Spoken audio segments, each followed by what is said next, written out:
Enfin, une émission sur l'argent au féminin qui est pas beige. Non, le beige, on n'en veut pas ici. C'est bien beau s'enrichir, mais pas au détriment de notre équilibre. Que tu sois salarié, entrepreneur ou maman à la maison, ici, il n'y en a pas de tabou sur l'argent. On t'apprend à savoir comment créer de la vraie richesse, un patrimoine pour ta famille, une valeur nette qui skyrock, pour que t'arrêtes d'endosser l'identité de celle, qui comprend rien à ces chiffres et que tu puisses enfin devenir la souveraine de ta vie. Parce que tant que tu verras tes finances comme quelque chose de lourd à combattre ou à éviter, ton ascension vers la vie de tes rêves sera toujours freinée. Tu gagnes 30 000, 300 000 ou 3 millions par année? Je te garantis que tu vas apprendre. On s'amuse à explorer les stratégies d'investissement, on expose des enjeux tabous qui touchent particulièrement les femmes et on questionne des principes sociaux, légaux et fiscaux en t'apprenant à utiliser les chiffres à ton avantage à toi. L'argent, c'est mal? Moi, je pense qu'au contraire, c'est carrément la clé de ta liberté. Es-tu prête pour les prochaines minutes les plus impactantes de ta vie?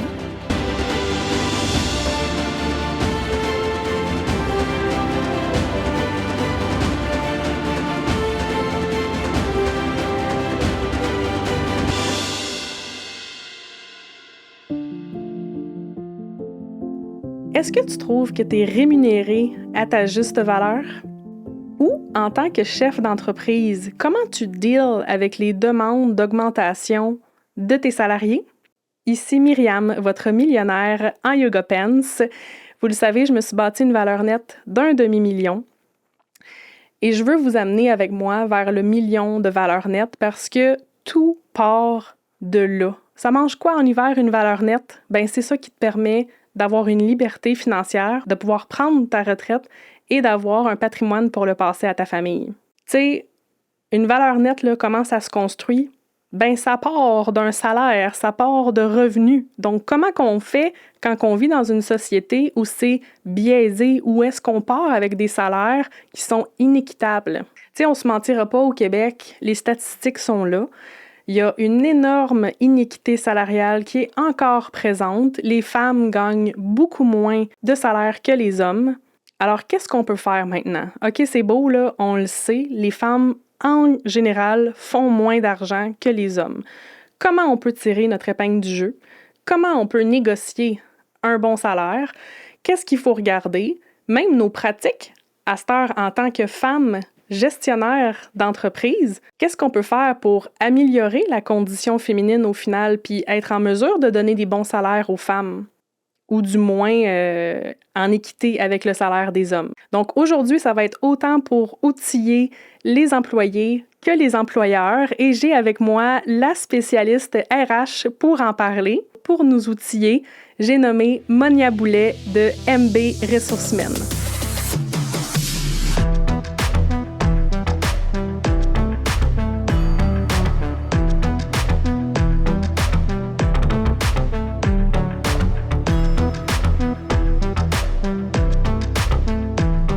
Alors, bienvenue, Monia! Je suis très contente de te recevoir aujourd'hui. Fait que si tu veux te présenter et nous dire un peu ton expertise. Oui, merci de me recevoir. Ça me fait vraiment plaisir de pouvoir échanger avec toi. Donc, je suis consultante en gestion des ressources humaines. Ça fait 8 ans que j'ai lancé ma firme MB Ressources Humaines, mais sinon, ça fait 19 ans là, que je suis dans le domaine. Donc, c'est un domaine qui me passionne, donc l'humain dans les affaires. Et j'accompagne surtout les leaders des PME, hommes ou femmes. Aujourd'hui, on va s'adresser plus à la leader féminine dans tout ce qui touche l'humain. Donc, autant au niveau de l'attraction que le développement des équipes, les structures, beaucoup de coaching aux dirigeants, aux dirigeantes. Donc, puis pour moi, ce qui me passionne, c'est d'accompagner les leaders dans la création d'un environnement où on peut allier performance, bienveillance, l'évolution des équipes en même temps que l'évolution de notre entreprise, tout ça. Puis c'est un peu d'un accompagnement main dans la main parce que un poste de gestion, des fois, on se sent seul dans ce rôle-là. Donc, arriver à prendre de la hauteur ou tout ça. Donc, c'est ce que je fais au quotidien. Puis, ça me passionne. Puis, en tout cas, pour l'avoir vécu, parce que sachez-le, j'ai eu besoin de ces services, mais justement, t'accompagnes autant la solopreneur que celle, dans le fond, qui commence avec une petite équipe ou aussi les plus grandes PME avec des plus grandes équipes. Mais toi, t'es vraiment du bord de l'employeur ou de l'employé ou comment ça marche? Oui. Bien, c'est sûr que mes clients, c'est les organisations, c'est les entreprises. Donc, c'est sûr que j'accompagne principalement le leader, donc soit le directeur général ou la directrice générale et son équipe de gestion. Mais ça touche leurs employés, ça touche les équipes. Donc, on vient créer des environnements qui sont humains, qui sont stimulants ou tout ça. Mais mes clients, c'est vraiment les organisations. PME, donc de petites équipes, donc dans nos premières embauches, jusque de la PME de grande taille, jusque de la 500 employés plus. Donc, des fois, ça touche une grosse organisation, mais structurée comme une PME, donc avec la flexibilité des structures aplaties ou tout ça. Donc, c'est vraiment très diversifié et dans tous les domaines. Puis, ce qu'on se rend compte, c'est que l'humain reste l'humain. Fait que les cultures changent, les milieux changent, mais les défis sont similaires d'une organisation à l'autre. Bien, c'est ça, parce que sachez-le, là, si vous commencez à déléguer, ce qui est l'étape quand tu vis une expansion, ce qui est un très beau problème, mais ça vient avec comme une tornade un peu administrative, de genre, OK, j'embauche une équipe ou je licencie quelqu'un ou comme, c'est quoi les droits, c'est quoi le... Pour vrai, là, t'es tellement d'une aide précieuse. Tu sais, je pense qu'en même pas 2 mois, là, j'avais une subvention pour l'embauche de ma première employée. J'avais mon guide de l'employé, j'avais toutes mes balises pour faire les évaluations. J'avais mes contrats aussi que là, je me disais, hey, tu sais, je suis comme... Autant que tu protèges l'employeur, mais tu sais, au moins d'informer c'est quoi les droits aussi des employés. Fait que, tu sais, moi, en tant qu'employeur, je trouvais ça super important de, comme tu dis, les cultures évoluent, puis de refléter ça, justement, dans ta pratique, de nous aider à bien manœuvrer dans tout ça. Fait que ça, merci beaucoup. Mais justement, là, tu sais, c'est parce que, veux pas, moi, ce que je suis témoin, moi, je suis dans les impôts de mes clientes à longueur de journée. Je suis dans leur compte de banque, je vois leur déclaration d'impôts et personnel et business. Pour moi, il y a un appauvrissement chez la femme, je trouve. Je sais que toi, tu accompagnes autant les hommes que les femmes, là, mais comment, à la base, on peut s'en sortir en tant que femme pour négocier des meilleurs salaires? Tu sais, parce que on a comme le préjugé un peu de « Ah, la femme est moins bonne à négocier » ou « Elle va accepter une valeur moindre ». Mais c'est-tu ça que t'es témoin, toi, ou au contraire, tu trouves que la femme, elle s'en sort bien au niveau salaire comparé aux échelles salariales? Tu dois voir, toi, les échelles salariales. Mm-hmm. Oui. Fait que, tu sais, comment ça marche de ton bord? De quoi t'es témoin, toi? Oui. Ben, je vais parler personnellement de ce que moi, je suis témoin, mais ce qu'on voit aussi, puis je suis allée faire des recherches puis voir un peu à quoi ressemble le marché actuellement. Puis ce qu'on voit, c'est qu'il y avait une tendance, il y a peut-être une dizaine d'années, aux femmes à moins négocier leur salaire ou à revendiquer des augmentations de salaire ou tout ça. Ce qu'on tend à voir un peu moins dans les dernièrement ou dans les récentes années, puis ce qui est une bonne nouvelle, mais ce qu'on voit, c'est des fois un malaise à s'attribuer une valeur. Mmh. Hein? Donc, c'est un rôle qu'on occupe, mais c'est aussi de dire, bon, mais moi, je vaux quoi? Fait que tu sais, ça peut être challengeant comme femme, comme humain, mais comme à ce niveau-là. Donc, c'est de dire, bon, mais c'est quoi ma valeur? Comment je fais pour la revendiquer? Tout ça. Donc, au niveau des augmentations de salaire. Ben, premièrement, c'est la rémunération qu'on accepte à l'entrée en poste. Exact. Puis ensuite, ben, c'est l'évolution qu'on a dans une organisation. Mais je dirais premièrement, faire ses devoirs, c'est de dire, bon, mais pour quel poste je postule, si on prend à la base, là, au niveau, c'est la première étape, c'est quoi le poste, c'est quoi les responsabilités du poste et dans quelle organisation je postule. Parce que si on est, par exemple, pour obtenir un poste avec une personne solopreneur, sa première embauche dans son organisation, ça sera pas la même capacité à payer que dans une organisation qui est établie, bien fondée, avec de multiples avantages. Ce sera pas la même chose.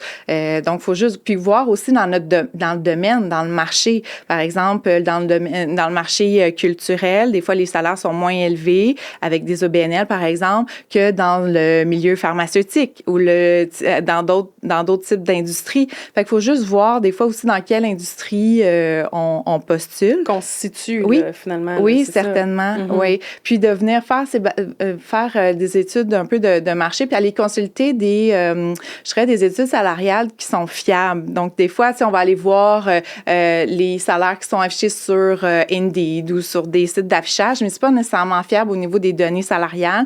Donc, juste aller voir quel type par exemple, les sites gouvernementaux publient là, des classifications d'emplois par région également. Est-ce que c'est fiable, ça? Parce que moi, j'avais le réflexe, justement, quand j'étais employée, tu sais, bon, OK, technicienne comptable de temps d'expérience, là, tu t'en vas sur ces tables-là, mais quand tu dis source fiable, ben d'un, quoi, s'assurer qu'ils sont à jour. Oui.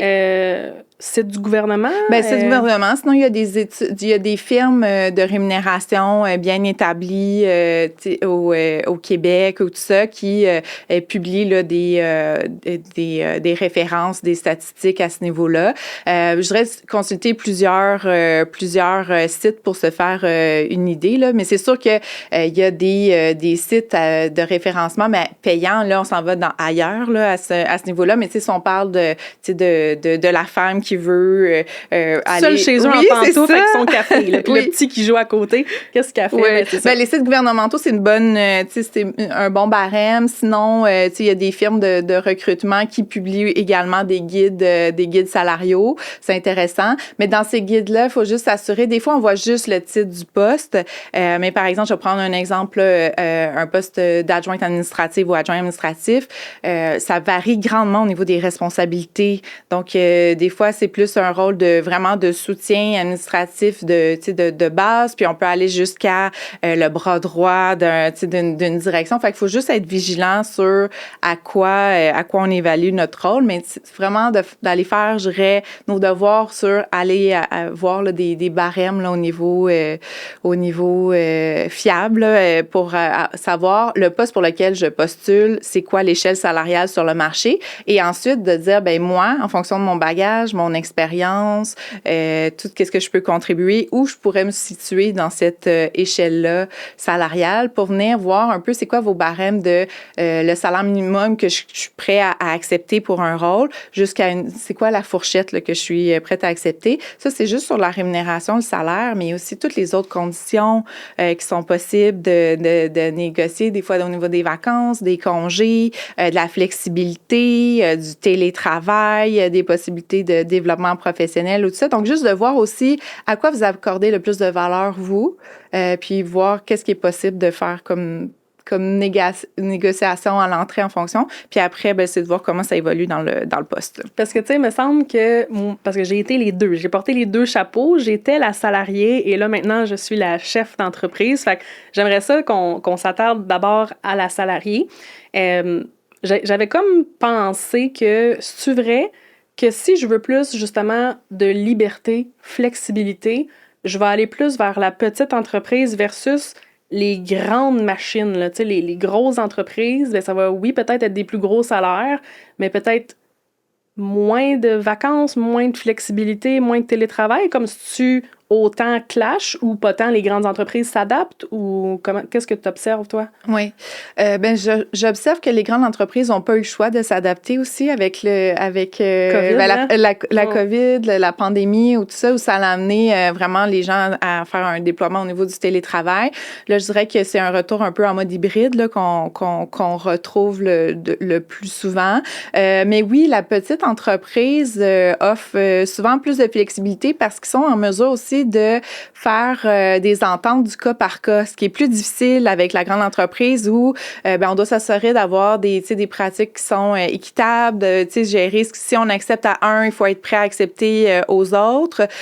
C'est la même philosophie dans la petite organisation, mais c'est plus facile d'ajuster ce qui est offert à un versus à l'autre pour adapter par rapport aux préférences ou aux besoins de conciliation, travail, vie familiale ou vie personnelle ou tout ça, là. Donc, puis les petites entreprises aussi vont mettre ça de l'avant pour venir concurrencer aussi des fois des salaires. Donc, dire, j'ai pas la capacité d'offrir les mêmes salaires que la grande entreprise, mais voici ce qu'on est capable d'offrir, tu sais, chez nous avec, oui, plus de flexibilité, plus aussi d'enrichissement dans les responsabilités, de dire qu'on se tient pas à un rôle avec, tu sais, telle responsabilité. On peut élargir puis aller encore plus loin au niveau, tu sais, de dire, bon, mais c'est ça tes forces, comment on peut faire évoluer ton rôle? On sort un peu de la boîte, là, du rôle qui était confié. Fait que ça peut être intéressant. Fait que c'est souvent la petite entreprise peut être des belles écoles. Puis au-delà de l'école, c'est une organisation dans laquelle on peut grandir au fil du temps qui grandit avec nous, là. Mm-hmm. Parce que c'est sûr que, comme tu dis, hein, de se positionner d'abord, bon, qu'est-ce que je veux moi aujourd'hui? Parce que, tu sais, la moi de 19 ans, full carriériste, tu sais, overtime dans le tapis, ça matchait avec des grandes entreprises. Mais là, tu sais, avec un enfant, avec des fois d'autres responsabilités, la fatigue qui embarque à un moment donné dans la trentaine, là. Oui. Tu sais, fait que de dire, bon, mais qu'est-ce que je veux moi? Qu'est-ce qui est important? OK, peut-être que je suis prête à sacrifier 10 000 $, mettons, par année, mais j'ai mes vendredis off. Fait que d'abord, de faire une recherche comme ça de qu'est-ce qu'on veut comme mode de vie, oui, salarial, mais comme condition. Mais tu sais, après ça, quand on trouve... mettons qu'on trouve un emploi, là, puis qu'on se dit, OK, ben moi, je veux faire 80 000 minimum. Oui. Mais tu sais, comment tu annonces ça? Tu sais, comment tu négocies ça, mettons? Oui. Ben c'est sûr qu'il faut juste avoir les bons barèmes puis dire est-ce que le rôle pour lequel j'applique a cette valeur-là au marché. T'sais, fait qu'il faut juste être conscient de est-ce que ma demande est déraisonnable ou c'est aligné par rapport au marché. Puis aussi d'évaluer c'est quelle est la capacité à payer de l'organisation. Fait que des fois, on peut voir aussi là, en fonction de, d'avoir une évaluation un peu du chiffre d'affaires de l'organisation ou de Ça se voir. demande, on a vu? Non, mais on peut avoir une... C'est quoi votre chiffre d'affaires? Non, je suggère pas. Mais de nous-mêmes, on est capable d'évaluer, quel peut être un peu le chiffre d'affaires de l'organisation, puis est-ce que c'est raisonnable? Donc, première évaluation. Mais si on se dit oui, le salaire est juste par rapport au marché, par rapport à mon expérience, mon bagage ou tout ça, je dirais de présenter les choses dans ce que je vous suggère, c'est de fixer une échelle salariale, de dire entre tel salaire et tel salaire, mais mon salaire visé serait comme par exemple de 80 000, mais de voir aussi qu'est-ce que vous seriez prêt à accepter là, comme barème, puis l'employeur va être en mesure de voir est-ce que ça cadre avec sa capacité à payer ou non. Puis moi, ce que je suggère, par exemple, avec les gestionnaires que j'accompagne là, dans les processus de recrutement, c'est de dire d'emblée que vous souhaitez pas avoir une négociation, de dire, par exemple, je vais offrir un salaire moindre dans l'intention qu'on renégocie ensemble puis qu'on aille à un point milieu. Tu sais, par exemple, je vais pas offrir la première offre à 70 000 si je vise finalement lui offrir un 80 ou tout ça, de dire de proposer vraiment le salaire qui vous paraît le plus juste par rapport à votre échelle, par rapport à votre équipe aussi. Donc, si vous avez une équipe, de s'assurer que le salaire fait du sens par rapport à l'échelle salariale ou tout ça, puis de voir est-ce que ça convient à la personne. Puis de dire, ça, c'est notre capacité à payer, c'est ce qu'on est capable de t'offrir à ton entrée en poste, mais avec tous les autres avantages. Puis est-ce que ça te convient? Puis la personne, si elle tient vraiment à avoir son 80 000, de le mentionner, de dire, moi, tu sais, la rémunération que je souhaite avoir, tu sais, c'est 80 000, mais si on a cette posture-là, il faut juste être prêt à avoir un refus. Puis, tu sais, si, par exemple, l'employeur dit non, je suis pas en mesure de te l'offrir, mais je pourrais t'offrir tel autre salaire avec tel avantage. Moi, ce que je dirais, c'est prendre juste 2-3 pas de recul, puis de prendre une période de réflexion. Puis ça se demande. Vous pouvez demander, par exemple, un 48 heures de réflexion, puis juste d'évaluer. Qu'est-ce que c'est? Puis des fois, dans la rémunération, par exemple, si on a un employeur qui nous offrait un peu moins que ce qu'on aspirait, mais où est située l'entreprise? Est-ce que je fais beaucoup de télétravail, fait que ça va m'amener moins de frais? Tu sais, en bout de ligne, par exemple, est-ce qu'il y a une contribution à un régime de REER, des assurances collectives, tu sais, tout ça, de regarder la rémunération globale. Donc, tout ce qui est offert, puis de voir est-ce que ça fait du sens pour moi. Puis si la réponse est non, ben c'est juste de le dire d'emblée, puis de dire ben peut-être que ça pourra, tu sais, peut-être que là en ce moment, ben on collaborera pas ensemble, mais avec l'évolution de l'entreprise, des fois tu sais, l'entreprise va continuer à évoluer, à grandir. Fait que c'est peut-être juste un partenariat ou une collaboration qui va se réaliser dans quelques années. Là. Donc, c'est parce que tu vois ça, des fois, un employé qui postule puis qui est tellement stické sur « moi, je veux tant minimum », alors que ça pourrait être un peu plus flexible. Mm-hmm. C'est ça, souvent, quoi. Les gens sont genre « moi, je veux autant », puis il n'y a pas de flexibilité. Bien, des fois, on le voit, ça. Puis d'autres fois, ben on le comprend. La personne a vraiment, tu sais, légitime de demander ce salaire-là. C'est vraiment sa valeur, tu sais, la valeur du poste pour lequel elle postule, tu sais, par rapport, par exemple, des candidats un peu plus seniors. Le besoin de l'organisation, par exemple, des fois, les organisations vont afficher un poste plus junior ou intermédiaire. Il y a des personnes plus seniors qui vont appliquer. Ça serait vraiment intéressant pour l'entreprise de les accueillir et tout ça, mais la capacité à payer n'est pas là. Donc là, c'est de dire, ben, tu sais, d'ouvrir la conversation à ce niveau-là. Puis d'autres fois, c'est possible. Donc, c'est de dire, ben oui, ça, tu sais, finalement, on regardait quelqu'un de plus junior, mais avec quelqu'un de plus senior va nous apporter autre chose. Tu sais, le gestionnaire va pouvoir plus déléguer, vraiment se focusser sur un angle stratégique. Donc, ça l'amène d'autres, tu sais, des fois, d'autres réflexions, puis dire, ah, c'est pas ce qu'on avait affiché comme, tu sais, comme poste à la base, mais ça peut être vraiment intéressant. Donc, c'est possible, je dirais, juste d'évaluer, est-ce que le salaire que vous demandez, est-ce que pour vous, c'est ferme? C'est de dire c'est non négociable ou vous êtes prêt à envisager d'autres éléments? Parce que des fois, c'est des éléments auxquels on pense pas, tu sais. Parce que, veut pas, je pense qu'il y a beaucoup de salariés qui pensent comme ça, et là, vous direz dans les commentaires. Mais moi, j'étais comme ça, là. Tu sais, mettons, je me faisais un budget.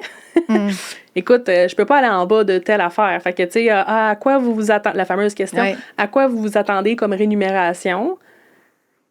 Ben, c'est d'être assez solide et confiant pour faire comme, ben, écoute, tu peux-tu arriver puis faire comme, écoute, j'ai fait mes recherches, voici ce que, avec mon expérience, mes capacités, tout ça, ça vaut sur le marché. Moi, je m'attendrais à telle rémunération minimum. Oui. C'est comme une bonne manière de le formuler. Oui, puis il y a beaucoup de candidats qui le font, de candidates qui le font. Souvent, ce qu'ils vont ouvrir, c'est de dire, mais je suis prête à discuter. Mais il faut vraiment être prêt à discuter, mais dire, je suis prête à entendre une offre, tu sais, une offre salariale ou tout ça. Puis des fois, il y a des choses auxquelles on pense pas, là. Donc, des fois, ça peut être avec des primes, avec une bonification, tu sais, au rendement, la performance, au développement, de dire, ben, tu sais, si la personne a contribué au développement de l'organisation, tu sais, il peut y avoir une contribution financière ou tout ça. Donc, tu sais, des fois, je dirais de pas vous fermer de porte puis de voir si ça convient. Mais si vous êtes très loin l'un de l'autre, mais souvent, c'est là où... ben, c'est pour ça qu'on l'aborde des fois en début de processus, là, ben, même souvent, là, c'est de dire, c'est quoi vos attentes salariales, puis voir c'est quoi la capacité à payer de l'organisation, puis est-ce qu'on est moyen de se rencontrer au milieu ou non. Puis sinon, on peut maintenir une bonne relation, tout ça, mais c'est juste que ça ne convient pas de part et d'autre. Puis il vaut mieux le savoir quand même assez tôt là, dans le processus. Oui, parce que c'est quand même spécial parce que, tu sais, des fois, tu arrives en tant qu'employé, toi, tu penses que tu vaux tant. Oui. Puis là, mais l'employeur, lui, pense que ça vaut tant, mais là, c'est de faire le chemin. Mais ensuite de ça, bon, disons que tu as fait tes recherches, tu as négocié un salaire de base qui te plaisait, tu as été embauché, tout ça. Oui. Là, mettons, on est 5 ans, 10 ans plus tard, il y a eu COVID entre-temps, le marché qui a complètement explosé avec le télétravail qui a changé. C'est-tu vrai qu'on vaut toujours plus ailleurs? T'sais, comment qu'on fait en tant qu'employé pour faire comme... Hey, là, les conditions ont changé, puis ci, puis ça, puis le 80 000 de v'là 10 ans en vaut comme 60. Là. Fait que de rééquilibrer ça, comment qu'on peut justifier ça comme employé? Comment qu'on fait pour avoir cette discussion-là avec notre employeur? Mm-hmm. Oui, bien, c'est une bonne question. Effectivement, il y a une tendance à les personnes qui changent plus souvent d'emploi, souvent vont avoir des augmentations de salaire d'un rôle à l'autre. Donc, ils peuvent avoir une progression salariale qui est plus marquée. Comment t'expliques ce Souvent, c'est phénomène-là? parce que les gens vont renégocier leur salaire où ils vont ils vont dire, bon, ben pour bouger, je vais aller avec une rémunération qui est plus élevée, tout ça. Fait que c'est ce qu'on peut voir. Mais c'est pour ça que, comme organisation, on souhaite d'instaurer des processus de révision salariale annuelle, d'avoir une vigie sur le marché pour justement s'assurer qu'il n'y ait pas ce décalage-là, puis de rémunérer les gens à leur juste valeur puis à la valeur de leur contribution. Là. Donc, si une personne voit que ça l'a pas, il n'y a pas eu une aussi grande progression que le marché, par exemple, encore là, tout est là dans la préparation, puis de dire, bon, mais de voir quelles sont la rémunération marché par rapport à mon rôle actuel, puis voir aussi de quelle façon j'ai contribué dans l'organisation par rapport, aux résultats, par rapport à l'efficacité aussi, des fois dans l'instauration de nouveaux processus, dans mon autonomie de travail, donc de dire, quand on me confie des tâches, on peut, la personne, le gestionnaire peut vraiment se libérer l'esprit, puis je suis imputable de tout ce qu'on me confie à ce niveau-là. Aussi, de quelle façon moi j'ai progressé. Est-ce que j'ai été développer des nouvelles compétences, des nouvelles connaissances, comment je me suis mise à jour dans mon marché, là, donc, par rapport à mon expertise. Par exemple, si je travaille en marketing, c'est quoi les nouvelles connaissances que je suis allée chercher en comptabilité, peu importe le domaine, là, donc de voir comment j'ai développé ma propre expertise. Et je dirais d'aborder la conversation dans un bon moment, premièrement, de choisir son bon moment, et je dirais ma suggestion, puis il faut toujours que ça soit honnête puis authentique, puis que ça soit vraiment notre intention, mais de dire, moi, j'ai l'intention de poursuivre ici. Mon intention, c'est d'encore évoluer, tout ça. Mais c'est sûr que là, actuellement, je sens qu'il y a un décalage au niveau de la rémunération, d'exposer, c'est quoi le portrait, et puis de dire comment on pourrait faire en sorte que ma rémunération évolue. Puis ça peut être un plan, dans un plan de carrière ou d'évolution salariale. Fait que des fois, pour une organisation, ça va être difficile de donner toute une augmentation s'il y a un gros écart, par exemple, mais dire est-ce qu'on peut le faire progressivement, sur quelques mois ou la prochaine année, ou de voir à travers tout ça. Puis aussi de voir comment moi je peux encore plus contribuer à ton organisation pour qu'il y ait un sentiment de partenariat, puis que ça soit moins une fermeture là, de l'employeur, parce que si par exemple l'employeur sent que un peu c'est fait sous pression, voici c'est quoi le marché, c'est ça l'augmentation que je veux, puis sinon je m'en vais, ça se peut qu'il vous l'offre, mais est-ce que ça peut avoir abîmé un peu la relation? Peut-être. Fait que tout est aussi dans la conversation, dans l'approche qu'on a, puis de voir un peu, au-delà de, oui, la rémunération au marché qui est vraiment importante, mais aussi comment moi je peux contribuer, comment je contribue déjà à ton organisation et de quelle façon je peux encore plus contribuer pour sentir qu'il y a un retour sur investissement. On est là-dedans là, pour l'employeur par rapport à, si je t'offre plus, qu'est-ce que ça va générer pour l'entreprise. C'est ça, c'est de le voir, je pense, un peu comme une négociation, parce que si je mets ma lunette d'employé, là, puis on reparlera tantôt de la lunette businesswoman, mais c'est que des fois, on dirait qu'en tant qu'employé, premièrement, on sait comme pas négocier, fait que si tu auras des trucs à nous donner par rapport à ça, mais c'est qu'on dirait qu'en tant qu'employé, on pense que ça nous est dû. Tu sais, il y a comme une espèce de garde, je rentre le matin, je suis fiable, je fais la job, je mérite mon augmentation.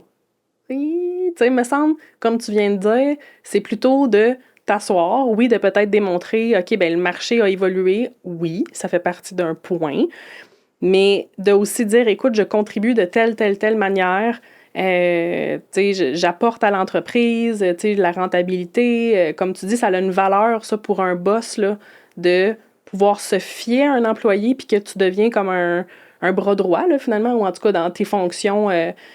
Fait que c'est de l'apporter comme ça, peut-être, qui va ouvrir des portes, parce que, tu sais, c'est comment, oui, tu sais, va négocier ton salaire, mais là, comment je fais ça? C'est quoi les arguments que j'amène? Est-ce que tu penses que les femmes sont moins outillées à renégocier un salaire que les hommes ou tu vois pas tant ça comme écart, c'est juste global du cours? Oui.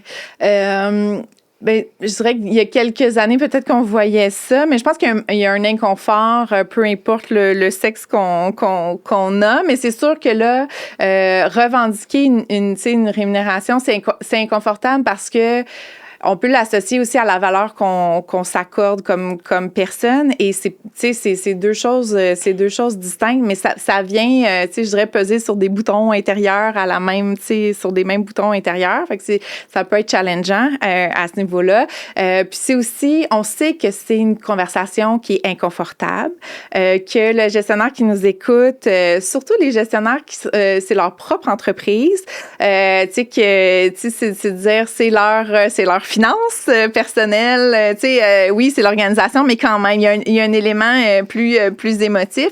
Donc, déjà, on sait que ça va être une conversation qui peut être chargée, en émotions.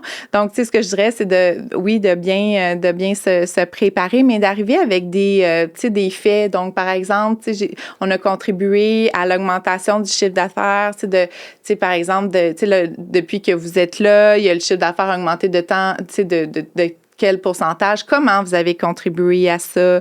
Par exemple aussi, de quelle façon vous contribuez dans l'organisation, les valeurs de votre organisation, c'est quoi? Par exemple, si les valeurs de collaboration, d'esprit d'équipe, c'est vraiment quelque chose de super important et que vous êtes un pilier dans l'équipe, quelqu'un qui est positif, qui est quelqu'un sur qui on peut compter, qui va venir former des nouveaux employés, qui va vraiment contribuer à ce que tout le monde soit bien, ça peut être un élément à ce niveau-là. Au niveau aussi de votre efficacité, il y a des gens qui sont très efficaces, qui ont un très grand sens de l'organisation, la gestion des priorités ou tout ça. Il y a des personnes qui font, des fois, qui font 2 rôles en un et c'est pas une charge, excessive, mais pour eux, ils sont très, très efficaces. Ça a une valeur mais également. Est-ce que tu penses que, c'est qu'on dirait qu'en tant qu'employé, en tout cas, je pense que, moi, je me suis déjà dit ça, fait que Oui. vous me direz dans les commentaires, mais est-ce que il y a comme un phénomène de « Mais oui, mais comment ça, mon employeur, il voit pas tout ce que je fais? » Est-ce que tu penses que cette négociation-là doit venir plus de l'employé à démontrer ce qu'il vaut ou de faire comme « Hey, wake up, les boss, là, t'as une mine d'or là, de cet employé-là, mets de l'avant que t'offres une rémunération plus avantageuse parce que tu reconnais les compétences. » Fait que, on dirait des fois, il peut y avoir un clash quand l'employé est comme « Mais là, je fais bien ma job », mais l'employeur qui remarque pas nécessairement ou que ça passe sur le radar. Oui. Fait que, c'est là peut-être que ça crée comme un petit clash, là, mais c'est justement... Fait que, si t'es l'employé qui punch in, punch out, qui fait tout le temps le minimum, qui passe toujours des demi-heures à la machine à café à jaser au lieu de faire ta job, qui fait tout le temps plein d'erreurs, mais l'erreur est humaine, qui... Ça peut être un petit peu plus difficile, je pense, de t'asseoir avec ton boss. Puis il y a peut-être ça aussi, de se sentir légitime ou pas, là. Fait que c'est ça, à la base, peut-être que la petite confiance intérieure vient confirmer des fois que tu le sais inconsciemment que tu fais le minimum ou au contraire, tu le sais que t'es d'aplomb, fait que là, t'es comme fru parce que c'est pas reconnu. Puis là, fait que ça part d'une frustration, dans le fond. Oui. Fait que c'est là, peut-être que c'est difficile de s'asseoir, avec les boss, mais comme tu dis, je pense que du point de vue de la boss, si t'as un employé qui t'allège, que t'es capable de reconnaître la rentabilité, que tu le sais qu'elle fait pas d'erreur souvent, que tu peux avoir confiance, en fait, puis à déléguer, que t'es pas toujours sur le stress de « elle va-tu faire des erreurs », ça a quand même une belle valeur, tu sais. Oui. C'est de mettre ça de l'avant, là. Oui, certainement. Puis, c'est pas de mauvaise volonté, de façon générale, de pas mettre de l'avant, je dirais les membres de l'équipe qui performent bien, sur qui on peut compter ou tout ça. Comme gestionnaire, il y a tellement de volets sur lesquels, on s'attarde. Puis souvent, on va avoir tendance à s'attarder à des personnes dans l'équipe, par exemple, qui ont plus de difficultés, des fois des enjeux de comportement ou de performance. Fait qu'on va accorder beaucoup de temps ou des fois avec des gens qui sont en plein développement. Fait qu'on va coacher des personnes plus juniors dans leur développement, tout ça. Puis de dire, ben les autres, ben ça va bien. Fait que j'ai pas besoin de m'en occuper. Tout va bien, puis tout ça. Donc, c'est un défi. Puis moi, ce que je vais encourager beaucoup, c'est les gestionnaires, c'est, ben oui, mais il faut doser dans l'attention et le temps, puis d'aller reconnaître justement nos piliers dans nos équipes. Là. C'est des piliers forts dans une équipe, donc d'aller reconnaître ça, de mettre beaucoup de la reconnaissance à ce niveau-là, puis justement d'évaluer leur niveau de satisfaction, comment on peut les aider, faciliter leur travail, puis oui, faire évoluer leur rémunération. Si vous sentez que vous êtes un pilier dans une organisation comme ça, mais qu'il n'y a pas nécessairement une contrepartie au niveau de votre évolution salariale, parce que c'est ça qu'on parle, l'adresser. S'il y a des rencontres annuelles, mais c'est une bonne rencontre. Je m'en allais dire, d'abord, est-ce que ça sert à ça, justement, les évaluations annuelles pour que les deux prennent le temps de s'asseoir puis de faire comme... Parce que comme tu dis, à cette heure que j'ai le chapeau de la bosse, hey, on en gère des affaires dans une journée, puis j'ai une petite entreprise, j'imagine même pas les grandes entreprises, tu sais. Fait que c'est pas une mauvaise volonté, c'est juste de s'asseoir, prendre le temps de le faire, tu sais. Fait que c'est justement une belle occasion dans des évaluations annuelles, mettons. Oui, c'est une super occasion pour ça. S'il y en a pas, parce que des fois, dans des organisations, on disait, ben, on n'en a pas ce genre de rencontre-là, tu sais. Fait que tout va bien, c'est beau. Puis des fois, c'est des rencontres plus opérationnelles où on se parle des dossiers, des projets, des mandats, mais c'est pas nécessairement des rencontres officielles. Mais je suggère d'instaurer ce genre-là. Mais supposons que vous êtes une employée ou un employé puis qu'il n'y a pas de rencontre annuelle, vous pouvez en demander une. Mais énoncer ce que vous voulez discuter, de dire, j'aimerais ça qu'on discute de mon rôle, de l'évolution de mon rôle à travers tout ça, de prendre un moment, de voir aussi ta satisfaction par rapport à mon travail, d'avoir un échange, juste de le mentionner. J'ai déjà fait ça, moi, dans un poste, là, j'étais comme, bon, ben ça fait 1 an, on fait ça une évaluation. Là, je voyais que le boss, il était tout, parce que c'était une petite entreprise, tu sais. Je dis, ben là, qu'est-ce que j'ai à améliorer? C'est quoi mes forces? Tu sais, moi, je voulais comme qu'on s'assoie puis qu'on fasse ça, mais lui, il était comme pas habitué à ça, là. Fait que c'est de provoquer ça. Oui, on peut le provoquer, oui, c'est ça. Mais de l'annoncer, puis là, on n'arrive pas dans un moment où il y a un tourbillon dans la journée, on choisit son moment, puis tout ça. Puis on est prêt aussi. On fait notre introspection, par exemple, la dernière année ou les derniers mois, comment ça s'est passé, à quoi vous avez contribué, c'est quoi vos grandes forces, qu'est-ce que vous aimeriez vous-même développer dans la prochaine année ou tout ça, comment vous voyez votre évolution. Demandez aussi à votre gestionnaire comment je peux t'aider. Est-ce qu'il y a des choses sur lesquelles je peux t'aider? Est-ce qu'il y a des choses que je dois réaligner par rapport à mes priorités ou focusser à travers tout ça? Si jamais vous avez besoin de d'autres types de soutien, d'accompagnement, de dire, par exemple, j'ai besoin de plus d'informations. Des fois, j'apprends les informations par la bande, donc comment est-ce que tu peux me transmettre encore plus d'informations pour qu'on fasse une meilleure équipe ensemble ou tout ça? Ça va vous montrer tout votre engagement par rapport à l'organisation, à la considération que vous avez par rapport à la relation avec votre gestionnaire ou tout ça. Puis c'est sûr que ça met des bonnes bases pour la discussion au niveau salarial, puis de dire, voici l'évolution que j'ai eue au niveau de mon salaire. Comment on peut envisager que le salaire évolue encore dans les prochaines années, par rapport à tout ça.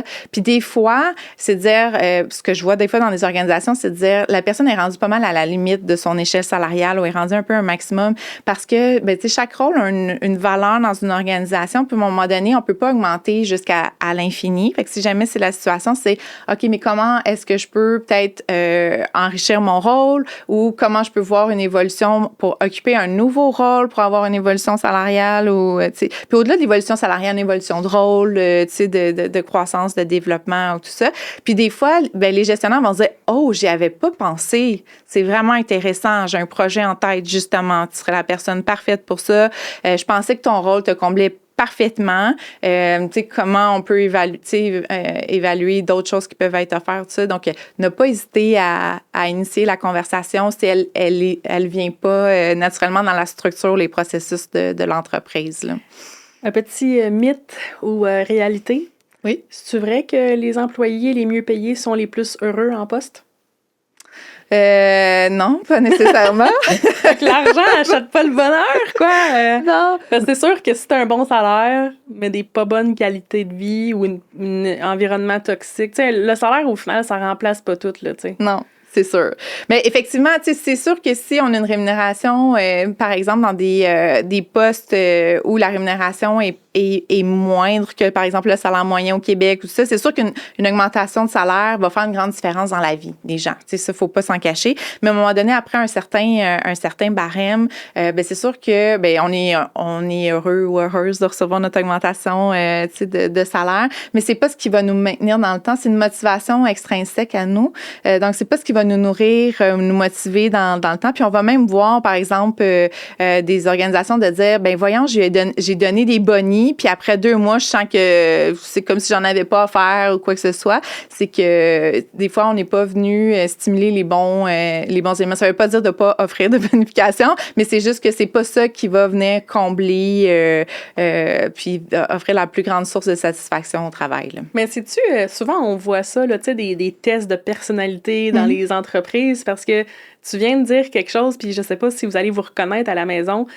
Moi, j'aimais mieux négocier des conditions de vie qu'un salaire. J'ai toujours été comme ça, là. Sinon, il faut que je sente que je participe à la mission. Puis là, c'était peut-être justement mon côté entrepreneur. Mais, tu sais, moi, là, m'asseoir puis faire... Moi, je meurs, là, par en dedans. Fait que j'ai quand même un profil... Ça serait quoi, genre, mon type de profil d'employé? Parce que, comme tu dis, il y en a peut-être qui vont être récompensés avec des bonnies puis sont bien heureux. Mais tu sais, moi, tu me récompenses avec un boni, j'ai pas de mission, j'ai pas de but, je me sens pas valorisée, je serais pas bien, je vais en aller. Oui. T'sais? Fait que d'offrir comme une culture d'entreprise au-delà de... Il y a plein de boss qui font ça. Ah, j'ai amené mon équipe dans le sud. Ah, mais je veux pas aller dans le sud nécessairement avec mon équipe, là. Je comprends pas, moi, cette mise en place de... Ouais. En tout cas, des fois, c'est des drôles de mesures peut-être pour essayer de garder les employés, mais ce que je vois, moi, en fait, ce que je suis témoin, c'est que pour elle, là, je connais pas une personne qui chiale pas sur sa job. Mais comment qu'on peut faire en tant que salarié pour être bien dans notre environnement de travail? Tu sais, des fois, c'est peut-être juste qu'on ne fit pas.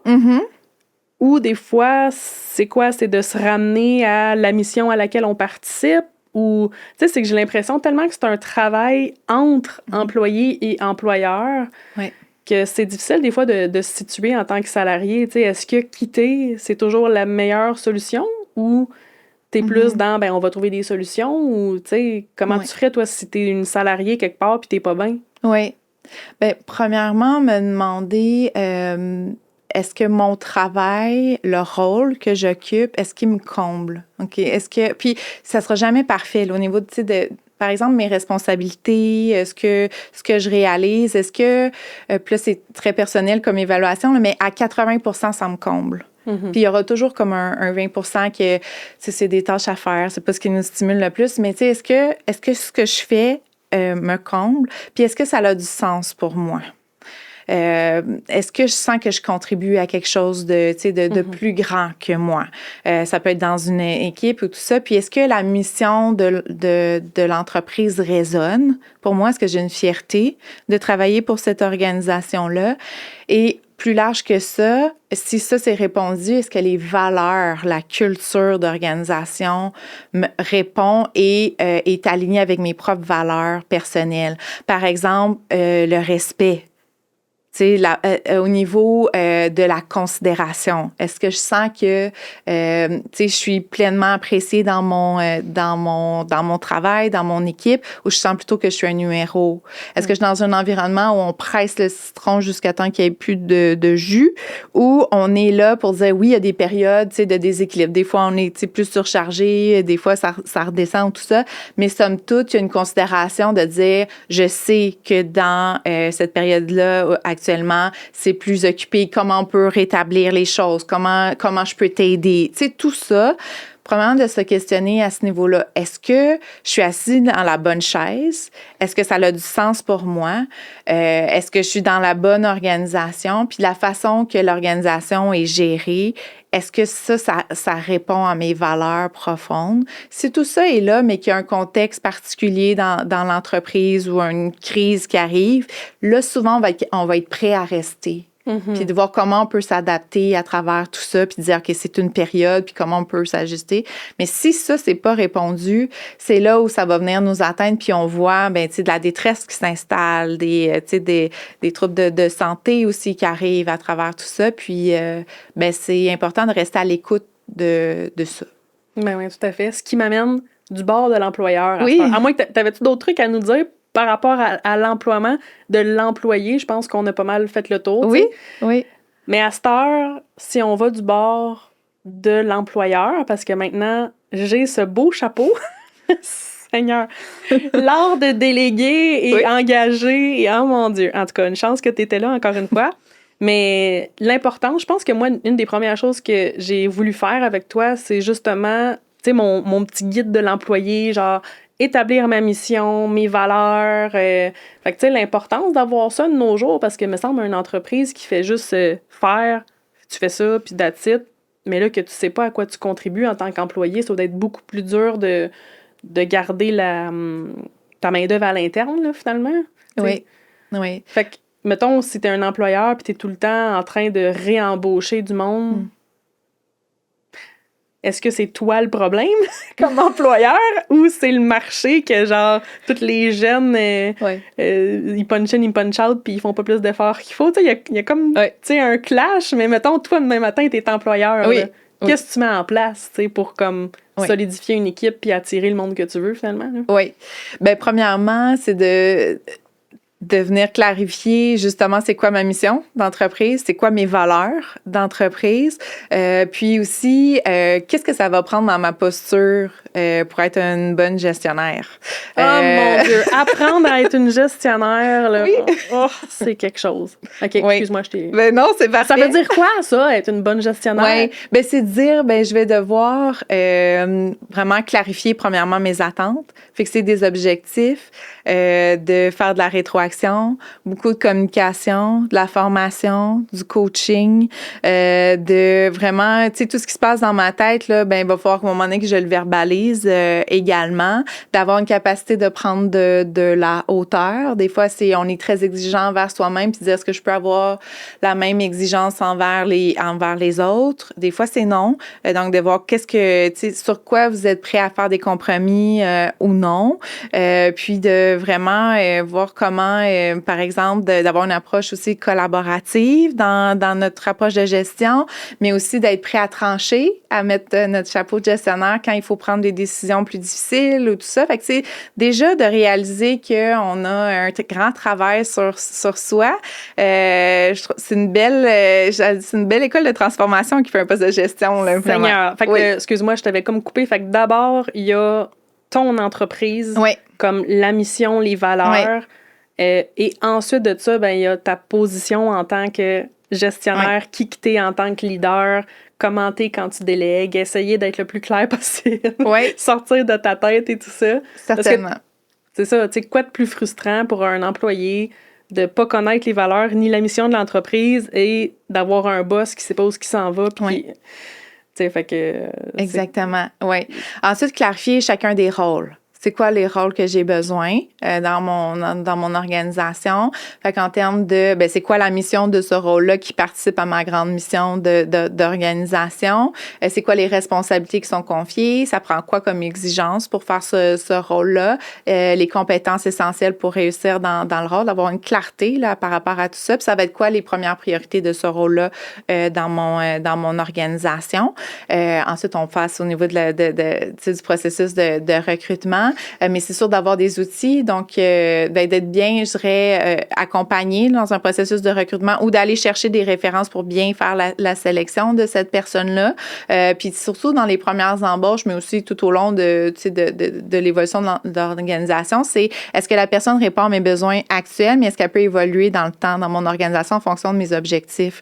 Fait que supposons que je vise une grande croissance dans mon entreprise. Est-ce que le rôle pour lequel je recrute aujourd'hui, de quelle façon il va être appelé à évoluer dans les prochaines années, puis quelles compétences ou potentiel la personne doit avoir pour venir évoluer au fil du temps dans mon organisation. Fait que venir évaluer ça. Puis au-delà des compétences techniques qu'on va rechercher chez la personne, ça va être l'adéquation au niveau des valeurs. Donc, on peut avoir des personnalités différentes, on peut avoir des forces complémentaires qui sont super importantes, mais est-ce qu'on cadre dans les valeurs, dans la culture? C'est pour ça qu'on a fait ce travail-là préalablement, pour s'assurer qu'il y a un arrimage à ce niveau-là. Puis ensuite, ben oui, avoir un contrat de travail, venir vraiment définir, ben voici ce qu'on est en mesure de t'offrir pour le poste, c'est ça les conditions, venir définir c'est quoi, ben justement, les attentes par rapport au poste à l'entrée en fonction, venir faire des évaluations au fil du temps, les évaluations, tu sais, la période d'essai, d'intégration, tout ça. Donc oui, le manuel, il y a des outils qui viennent nous servir comme gestionnaire à venir clarifier ce qui est attendu. Puis pour la personne qui occupe le poste aussi, là, c'est quoi qui est attendu de moi? C'est quoi les barèmes, les balises dans l'entreprise? Donc, c'est précieux d'avoir ces outils-là quand on démarre avec une équipe là, à ce niveau-là. Mais au fil du temps, de les mettre à jour puis de s'ajuster, que ça évolue, ça s'ajuste au fur et à mesure de notre entreprise. Là. Ben, c'est ça, c'est que je pense que, en tout cas, moi, c'était dans mes soucis, tu sais, de... premièrement, communiquer clairement mes attentes. Tu sais, fait que voici le manuel de l'employé, tu sais, c'est écrit noir sur blanc. Ensuite de ça, tu sais, avec tes beaux outils de grille d'évaluation, mettons, il y a 10 points à évaluer. Fait que ça donne après ça un terrain d'entente de part et d'autre, et pour l'employeur et pour l'employé, je trouve, de comme, ben voici, c'est ça les compétences attendues. Est-ce qu'elles sont remplies, oui ou non? Fait que de les revoir, de les revisiter, ça permet d'être clair, je pense, sur les attentes, parce que, tu sais, c'est ça, en tant qu'employeur, tu veux être clair, puis en tant qu'employé, tu veux répondre à des besoins clairs, parce que là, si tu t'en vas, puis tes tâches, tu les comprends pas à moitié, ça va pas bien. Oui. Puis l'autre chose, ben, c'est de se baquer au niveau des normes, là, tu sais, on s'entend-tu, les normes du travail, c'est tout un volet... tu sais, t'as les impôts, t'as les assurances, t'as la fiscalité, mais tu sais, t'as les normes du travail aussi, là, auxquelles tu dois te conformer en tant qu'employeur, puis s'assurer ben, que l'employé il a tous ses droits et que toi, en tant qu'employeur, tu as des droits aussi. Fait que, tu sais, d'avoir un juste milieu là-dedans. Mais moi, ce que je trouve difficile, là, puis si tu peux nous aiguiller un peu, parce que justement, dans les processus d'embauche, là, mettons qu'on est une petite PME, puis on fait ça soi-même, puis la personne, là, l'employé qui postule, là, c'est comme un peu une date, là. On se met toujours un peu meilleur qu'à notre habitude. Ah oui, je suis capable. Oui, ça, j'ai déjà fait ça. Ça, je connais ça, nanana.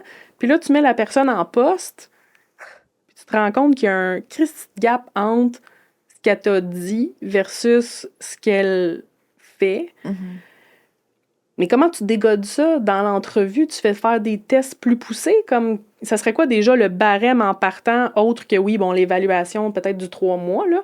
Mais est-ce que souvent ça l'arrive, toi, dans les gestionnaires que tu aides, que, bon, à l'embauche, peut-être qu'à l'embauche, il y a eu une fausse promesse faite ou peut-être des attentes pas assez claires de part et d'autre, tu sais.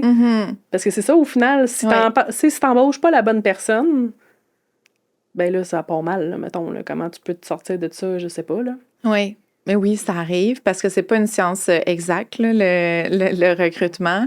Mais c'est pour ça que des fois, ça peut avoir un accompagnement externe qui nous aide à avoir un regard extérieur à ce niveau-là. Mais tu sais, c'est premièrement, tu sais, dire c'est quoi le rôle que j'ai besoin. On évalue la chaise, là. Qu'est-ce que j'ai besoin comme dans le rôle que j'ai justement pour venir répondre à mes besoins d'organisation. En termes, oui, de responsabilité, mais aussi de bagage, d'expérience.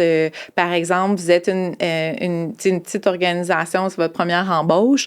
De dire, ben, je vais avoir besoin de quelqu'un qui a une flexibilité dans son approche, qui a déjà travaillé dans un contexte de PME, souvent. Ça ne veut pas dire que la personne qui a juste une expérience en grande entreprise ne pourrait pas, mais il y a quand même un décalage dans les pratiques pratiques, dans les façons de faire à ce niveau-là. Au niveau aussi, tu sais, des valeurs, je reviens à travers ça, mais est-ce qu'on cadre à ce niveau-là? Du niveau d'autonomie, être conscient aussi, est-ce que moi, j'ai la capacité de former une personne, d'accompagner une personne à quel niveau? Si la réponse est non, ben aller chercher quelqu'un qui est très junior dans le poste ou qui est une personne qui a un profil un peu plus anxieux, qui va avoir besoin de beaucoup de rétroaction, beaucoup de reconnaissance ou tout ça. Il faut se connaître comme gestionnaire. C'est-à-dire, est-ce que moi, je vais être la bonne gestionnaire ou le bon gestionnaire pour accompagner le profil de la personne, oui ou non? Puis est-ce que cette personne-là va être heureuse avec moi comme gestionnaire? Est-ce qu'on est un bon fit ensemble? On peut quasiment pas faire ça tout seul. Je t'entends parler, puis je suis comme, my God, mais tu sais, pour être conscient de tout ça au premier plan, parce que, tu sais, au premier plan, là, c'est deux personnes qui s'assoient, on jase, on parle du poste. Ah oui, moi, je suis quelqu'un de débrouillard dans la vie, parfait, j'ai besoin de quelqu'un de débrouillard. Puis là, au final, t'assois la personne, tu te rends compte qu'elle n'est pas tant débrouillarde, peut-être parce que tu avais mal évalué que... Comment qu'on peut faire, justement, quand peut-être on... Attends, je sais même pas comment le formuler, là. C'est que, tu sais, tu t'assois à une entrevue, l'employé veut plaire, l'employeur a l'espoir de trouver la perle qu'il veut. Puis là, des fois, il y a comme un match qui se fait trop vite sans qu'on aille peut-être poser les bonnes questions. Fait que, tu sais, est-ce que ça serait un bon truc de faire comme « Ah, OK, t'es débrouillarde, donne-moi donc 2 exemples de comment t'as démontré ta débrouillardise. » Tu sais, des fois, c'est une petite coche de plus que l'employeur fera pas en entrevue, que comme de mettre au test ou de poser un peu plus des questions. Tu sais, tu fais-tu faire automatiquement les tests de personnalité puis tout ça, ou ça serait quoi, toi, ton processus? Oui.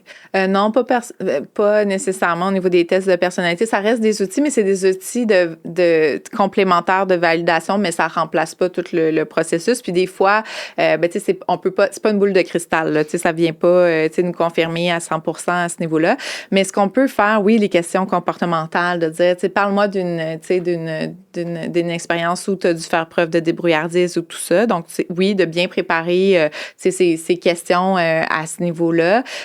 Puis je dirais d'être très transparente dans c'est quoi le rôle, c'est quoi les avantages, puis qu'est-ce que qu'on peut offrir, mais ça veut dire quoi, tu sais, le rôle, mes attentes dans ce rôle-là, tu sais, le type de d'autonomie qui est recherché, de dire bon ben tu sais je vais pouvoir t'accompagner, mais tu sais je m'attends à ce que la personne a fait ses recherches, que le logiciel, ben tu sais qu'elle aille faire qu'elle aille voir des tutoriels sur, je sais pas, sur YouTube ou peu importe, là, tu sais, de dire, puis moi, tu sais, je suis une personne qui est disponible, qui est accessible ou tout ça, mais tu sais, je peux pas offrir un plein accompagnement. D'être très, très transparent sur c'est quoi le contexte, parce que qu'est-ce qu'on veut éviter, c'est qu'il y ait un écart entre ce qu'on a vendu ou ce que la personne nous a vendu également, puis la réalité par rapport à ça. Puis moi, ce que je recommande, c'est de dire, tu sais, on peut le dire, moi, je veux vraiment être pleinement transparente pour pas qu'il y ait d'effet de surprise. Fait que voici c'est quoi le rôle, voici c'est le contexte, c'est quoi les défis actuellement.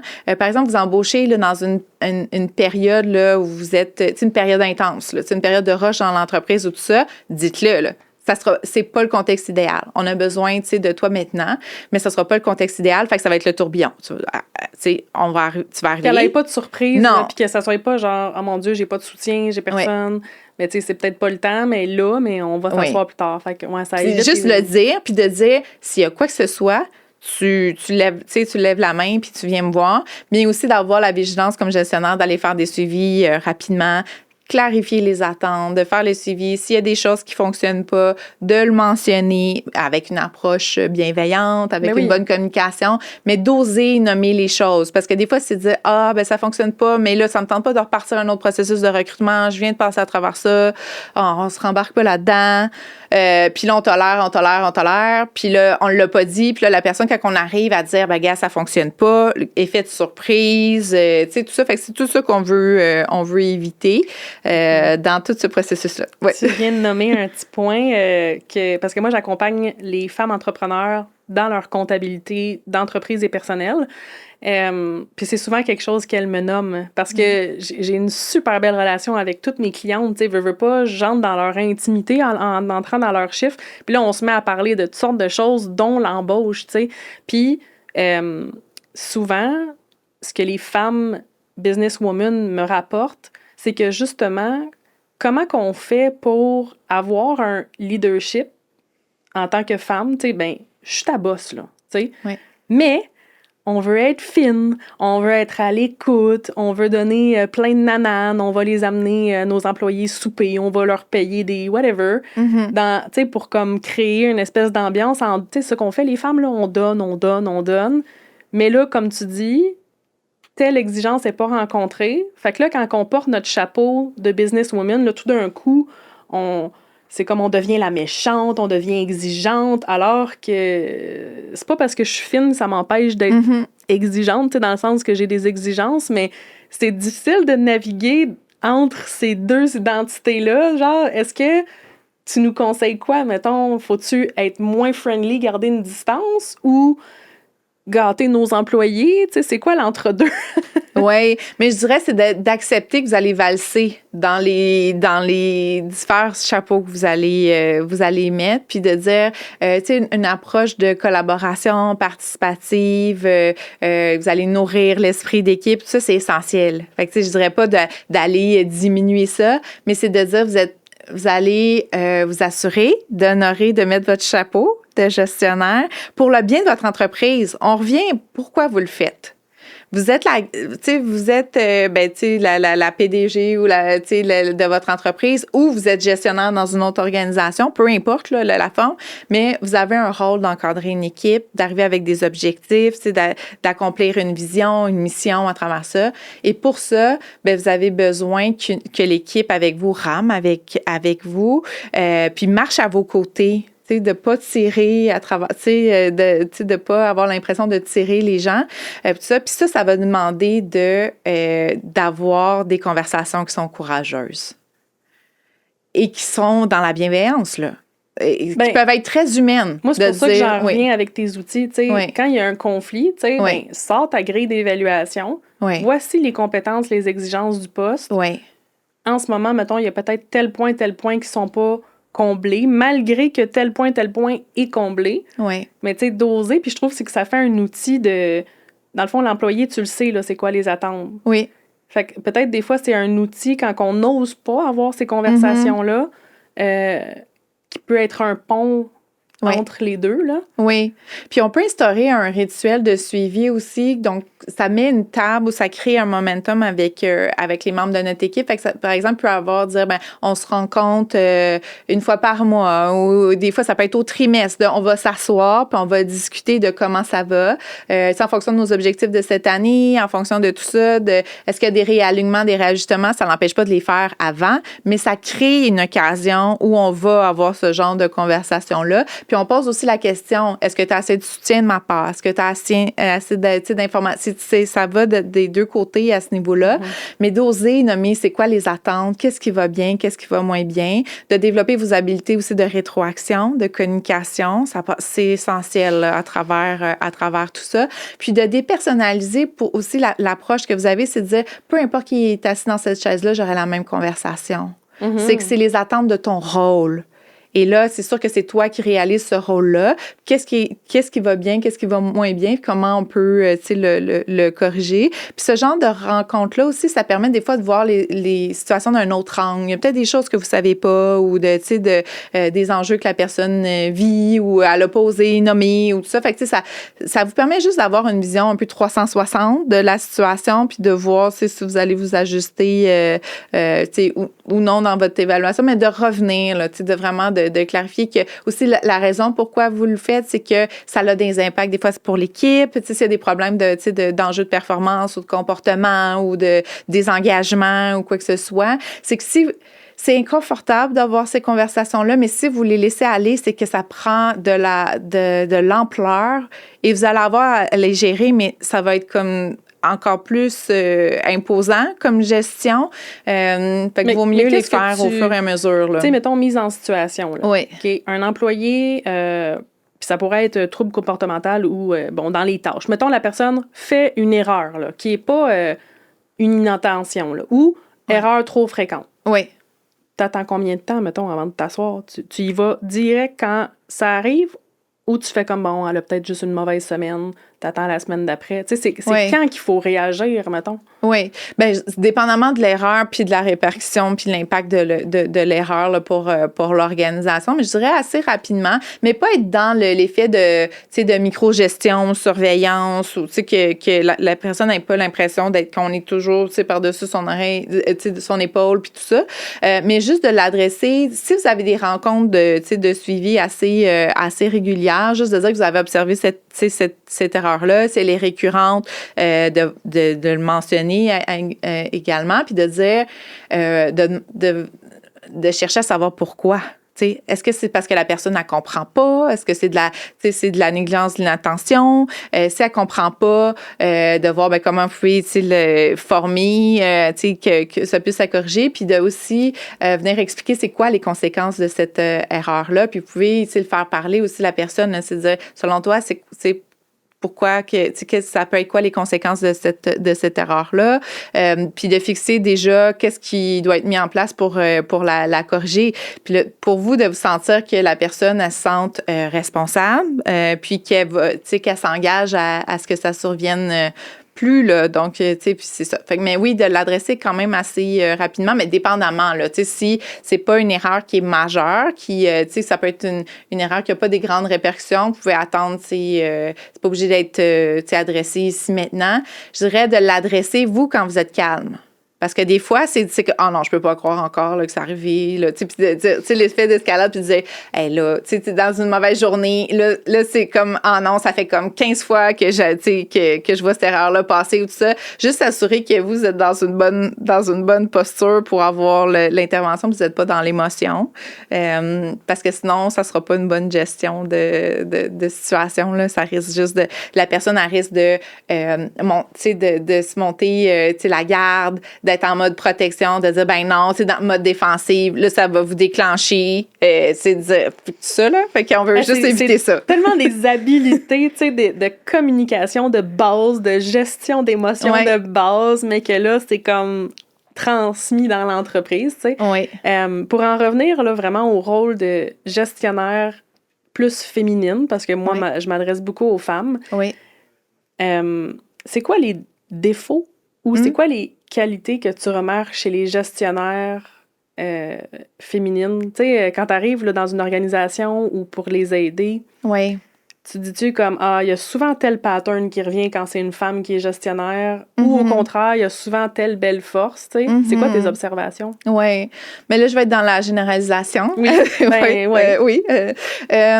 Je vois des grandes forces au niveau, justement, humaine, dans un style de leadership collaboratif, reconnaître les émotions, s'ajuster d'une personnalité à l'autre, tu sais, d'avoir, je dirais, aussi de décoder ce qui se passe, là, les non-dits ou tout ça. Donc ça, je le vois dans des grandes forces là, au niveau des femmes gestionnaires. Ce n'est pas toutes les femmes gestionnaires qui ont ces grandes forces-là, mais de façon ce que je peux observer.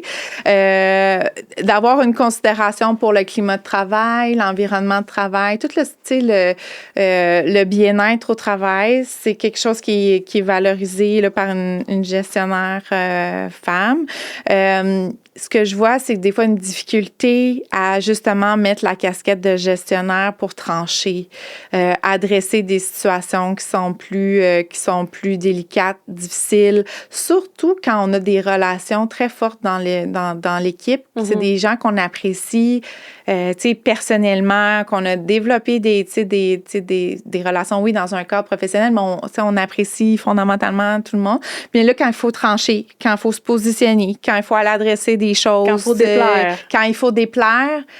Ça devient souvent challengeant, puis ça porté à repousser. Ou quand on le repousse pas, c'est que des fois, c'est de dire « Oh, OK, là, il va falloir que j'aille vivre ça, là. » Puis ça prend beaucoup de préparation, mais elles osent le faire, là. Mais c'est juste que des fois, on sort de la zone de confort.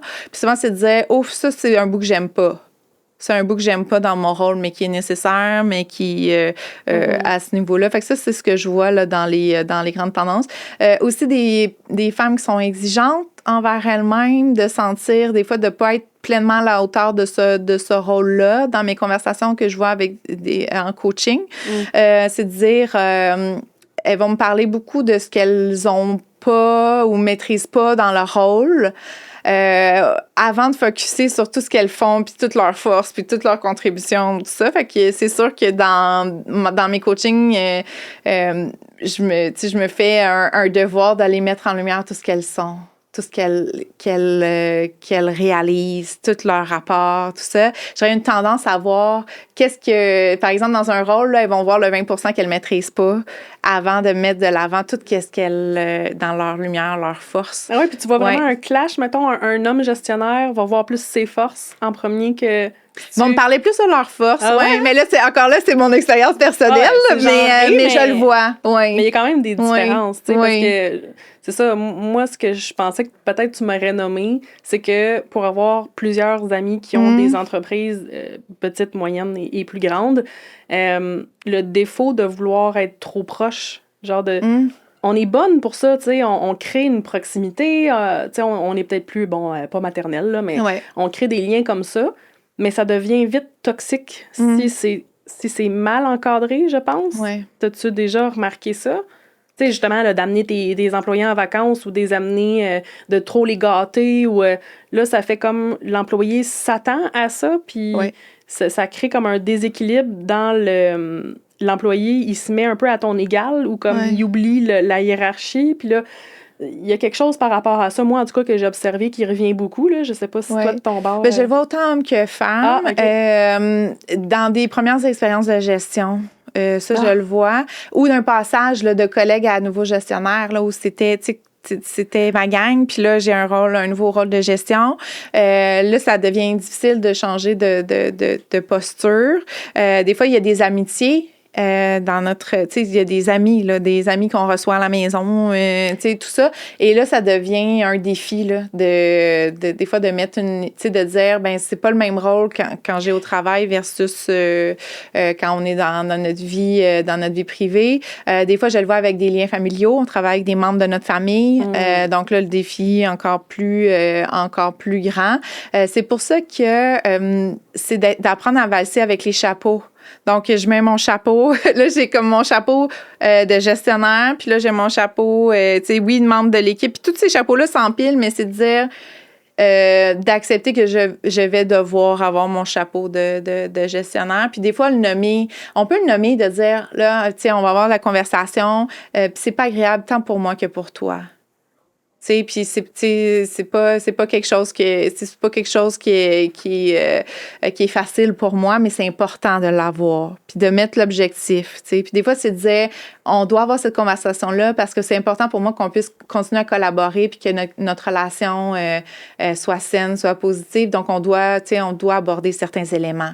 Juste de se rattacher à ce qui vous unit puis votre objectif, là. Mais c'est dur des fois de tomber dans ces conversations-là, surtout si tu as un lien de proximité, puis de pas tomber, tu sais, soit dans l'ego ou soit dans les blessures, ou tu sais, fait que est-ce que tu conseillerais des rencontres à trois? Tu sais, comme, est-ce que tu en fais ça des fois? Tu rencontres le gestionnaire et l'employé, puis toi, tu agis en tant qu'intermédiaire ou...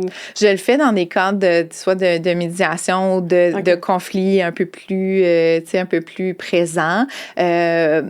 Souvent, ce que je vais faire, c'est que si on est au début, là, dans des premières conversations où il faut adresser des choses, je viens beaucoup coacher le gestionnaire, tu sais. En préalable à cette rencontre-là. Mais oui, je peux faire des rencontres de médiation, mais souvent, c'est qu'il va y avoir eu un conflit ouvert parce que ma présence amène un changement dans la dynamique, là. Ma présence, c'est qu'il y a quelqu'un d'externe qui vient dans votre conversation. Ça l'officialise énormément. Juste ma présence, là. Ça rend nerveux plus? Ben oui. Moi, j'aurais pensé que ça peut plus aider, non? Ben ça dépend. Il faut que les deux personnes, autant le gestionnaire que l'employé, acceptent comprennent le processus, ma démarche, pourquoi ma présence. Tu sens pas que t'es deux contre une. Non, c'est ça. Ouais, je comprends. Vraiment, à ce niveau-là. Fait que c'est pour ça que je vais plus venir coacher des gestionnaires au préalable, de dire, mais c'est quoi l'objectif de ta rencontre? Qu'est-ce que tu vas adresser? Comment on l'aborde? Comment considérer le point de vue de l'autre? Tout ça, là, pour l'outiller aussi, est-ce que le gestionnaire n'a plus besoin de moi? Ultimement, là, de développer ses habiletés à ce niveau-là. Mais oui, je peux être une ressource, mais souvent, ma présence va être plus dans des contextes plus conflictuels. Mais des fois, ça peut être... Mais c'est sûr que moi, je suis consultante externe. Si quelqu'un au niveau des ressources humaines dans une organisation au quotidien, c'est autre chose. Je comprends, ouais. Il y a peut-être plus une confiance ou il y a peut-être il y a une relation qui est établie avec chaque personne. Moi, j'arrive, là. J'enferme. Oui, OK, je le comprends. Parce que, moi, j'ai déjà un lien avec toi, mais je comprends ce que tu veux dire. Puis maintenant, si on regarde la hausse salariale, parce que tout ça pour dire que, encore aujourd'hui, les femmes, peut-être sont moins rémunérées que les hommes. Comment s'élever là-dedans? Ça part aussi de nous en tant que boss. Mm-hmm. Ça part aussi de nous de vouloir rémunérer les femmes à leur juste valeur en étant équitable et en respectant les échelles salariales et tout ça. Oui. Mais qu'est-ce qui ferait que du côté du boss, là, parce que tantôt, on a essayé de négocier du bord de l'employé, mais du bord de l'employeur, là, oui. J'avais déjà lu, puis tu me donneras ton feedback, tu sais, qu'un employé, mettons, va s'asseoir pour une augmentation salariale en disant, voici l'augmentation du coût de la vie, l'inflation. Ouais. Mais moi, tu me dis ça en tant que boss, là. Genre, m'en fous, là. Tu sais, quand t'es le boss, pourquoi t'accepterais une augmentation? C'est pas parce que c'est l'inflation? Oui. C'est pourquoi? Oui. C'est sûr qu'il y a plusieurs facteurs à ce niveau-là, mais c'est sûr que si on parle du marché extérieur, la valeur au marché, elle est là. Fait que, dans le fond, puis pour les augmentations, il y a plusieurs facteurs qu'on va considérer. Première, la santé financière de l'organisation. C'est quoi notre capacité à payer? C'est quoi notre capacité à hausser notre masse salariale? Première, il y a des organisations qui vont dire cette année, on est dans une situation financière précaire, on va devoir faire un gel de salaire en prenant, en acceptant les risques que ça peut conduire à des départs ou peu importe, mais c'est de dire est-ce qu'on a la capacité à payer Étape assez importante. Oui. Merci de le ramener. Le budget d'entreprise, c'est parfait. Oui, okay. Première volet. Oui, au niveau des indices de prix à la consommation, des augmentations moyennes dans notre marché. Il y a annuellement, là, environ en septembre, il y a des études qui sortent là, au niveau des les entreprises projettent augmenter de quel pourcentage au niveau des augmentations de salaire et au niveau de leur échelle salariale. Fait que c'est différent. Là. Souvent, les augmentations de salaire vont être un peu plus élevées que les augmentations d'échelle salariale. Fait que ces échelles salariales, on augmente notre structure. Puis ensuite, les échelles, les augmentations, c'est les augmentations qu'on va accorder là, aux membres de notre équipe. Tout ça. Fait qu'il faut juste être conscient que si on ne donne pas d'augmentation de salaire, c'est que la capacité à payer des gens de notre équipe là, est diminuée. Fait que il faut être conscient de ça. Au-delà de là, c'est que la personne, au niveau des augmentations de salaire, c'est que souvent, on va dire, la personne a plus d'expérience, plus d'autonomie, sa contribution est plus grande, elle contribue à l'évolution de notre entreprise ou tout ça. Fait que c'est aussi, c'est une forme de partage là, à ce niveau-là, c'est une forme de partager un peu nos revenus là, d'entreprise, puis de dire, de quelle façon on peut, honorer la contribution des membres de notre équipe là, à travers ça. Fait que c'est, oui, la capacité financière, le marché extérieur, mais aussi après, c'est quoi l'évolution de notre équipe. Là, je parle beaucoup en contexte de non syndiqué, là, parce que le contexte syndiqué, c'est autre chose. Ouais. Mais si on parle en contexte non syndiqué, là, après, c'est de voir l'évolution des personnes dans notre équipe. Est-ce que des membres de notre équipe étaient, des juniors? Puis là, ils ont, un junior qui se développe en 3 ans, là, son évolution est très grande là, dans le marché du travail généralement. Fait que c'est de voir comment est-ce qu'on le fait, de quelle façon on peut le faire progresser dans notre échelle versus d'autres. Puis là, je parle d'échelle. Des fois, on n'en a pas d'échelle. je recommande d'aller établir du moins des échelles là, pour chacun des postes que vous avez, une structure salariale. Puis c'est sûr que dès que vous avez plus que 10 personnes dans votre équipe, là, vous allez devoir en mettre une sur place pour de faire par considération pour l'équité salariale. Tout ça, là, donc, mais juste de vous assurer d'avoir les bons barèmes, ça vous permet d'avoir un tableau de bord. C'est une structure salariale, un tableau de bord, puis d'expliquer votre façon que vous gérez la rémunération chez vous. Puis, par exemple, vous pouvez expliquer, dire l'augmentation moyenne, cette année, on vise, là, je dis n'importe quoi, actuellement, là, il est autour de 3,5 % les augmentations pour 2025. Fait que, c'est de dire, bien, on donne une augmentation moyenne de 3,5. Mais ça se peut qu'il y ait certaines personnes dans votre équipe qui aient une augmentation de 2 %. Ils sont plus à la fin de l'échelle salariale, ils sont un peu plafonnés. Puis, ça se peut qu'il y ait des juniors chez vous qui aient du 4 %, du 4,5 % parce que vous venez les faire bouger plus rapidement dans leur échelle salariale. Oui, c'est ça. Puis, tu sais, mettons, à cette heure que j'ai le chapeau de l'employeur. Oui. Tu sais, moi, si tu me parles de, ben voici, j'ai besoin de temps pour vivre, je comprends, là. Puis, tu sais, je suis pas folle, là, je le sais, c'est quoi l'inflation et tout. Oui, je vais considérer le marché qui change et tout ça, mais moi, c'est beaucoup plus dans une optique, montre-moi comment tu es payante. Ce qui me touche, c'est la rentabilité de mon entreprise. Tu sais, je pense que c'est faux d'arriver comme employeur, comme employé, c'est-à-dire, puis faire comme, ben là, le coût de la vie a augmenté, fait que je mérite une augmentation. Démontre-moi que tu me rapportes. Si tu veux plus, il faut que je génère plus. Là. Montre-moi que tu es proactif. Montre-moi que tu arrives au travail, que tu es engagé, que tu n'es pas là à perdre ton temps ou que...